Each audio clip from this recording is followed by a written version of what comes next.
shumburoo shanii ta'a. Shanan keessaa takka dhagaan dhoyitee ajjeesta. Meeqaa mukarra siyaaf?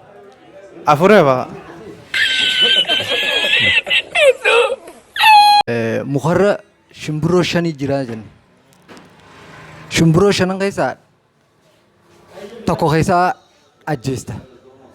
Mukarratti meeqaa siyaaf? Afurii ta'a.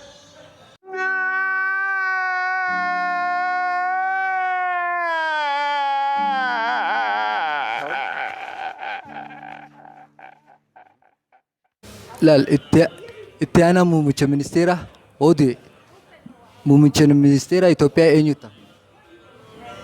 Itti aanaa sadaffaa ta'a.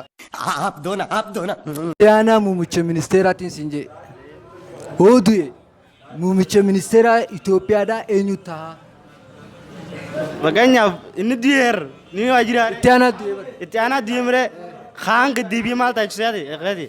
Kaan kan muummicha ministeera Itoophiyaa eenyu ta'a? akka wallaahi kana Itti aanaa muummicha ministeera oduu muummicha ministeera Itoophiyaa eenyu ta'a? Inshallah tika Jawaar FMaa fi Marroo fi Lammaa keessa tanuma sadiin kabiraan fedhe. YOLO!